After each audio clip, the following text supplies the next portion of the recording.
በባለፈው ካንሰር ምንድነው የሚለውን ተወያይተን ነበር። በዛሬው ዕለት ደግሞ የተለመዱ አጋላጭ ሁኔታዎችን እንወያይባቸዋለን። ጤና ይስጥልኝ። ዶክተር አብርሃም እባላለሁ። በዶክተርስ አሊያንስ ጄኔራል ሆስፒታል የካንሰር ስፔሻሊስት ሐኪም ነኝ። በቅርቡ አዲስ አበባ የተደረገ አንድ ጥሩ ጥናት ነበር። ወደ 600 የሚጠጉ ተሳታፊዎች የነበሩበት ጥናት ሲሆን ስለ ካንሰር ያላቸውን ግንዛቤ ምን ያህል ነው፣ ምን ያህልስ ያውቃሉ፣ ምን ያህልስ ተሳስተዋል የሚለውን ትኩረት አድርጎ የተደረገ ጥናት ነበር።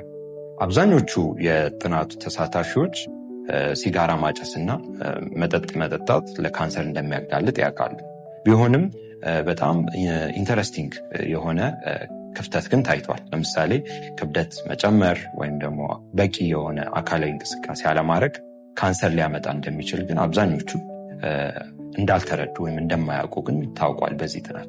ስለሆነ ለካንሰር የሚያጋልጡ ነገሮች ምንድን ናቸው የሚለውን ጥያቄ ለመመለስ መጀመሪያ መረሳት የሌለበት ነገር ምንድን ነው? ካንሰር ተመሳሳይ ህመም አይደለም። ለምሳሌ የጨጓራ ካንሰር እና የጡት ካንሰር ወይም ደግሞ የትልቁ አንጀት ካንሰር ተመሳሳይ ስም ሊኖራቸው ነው የሚችለው ያው ካንሰር ስለምንል፣ ግን ቢሆንም አጋላጭ ሁኔታዎችና ምልክቶች ግን ተመሳሳይ አይደሉም። አሁን የምንዘረዝራቸው አጋላጭ ሁኔታዎች ለአብዛኞቹ ካንሰሮች ሊሆን የሚችል እንጂ ለሁሉም ካንሰሮች የሚሆን ተደርጎ እንዳይወሰድ ነው ለማሳሰብ የሚፈልገው ቅድሚያ።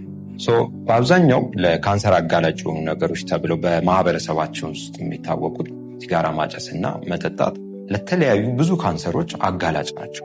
ይሄ በሀገራችን ብቻ ሳይሆን በተለያዩ ሀገሮች በተደረጉ ጥናቶች የተረጋገጠ ነው።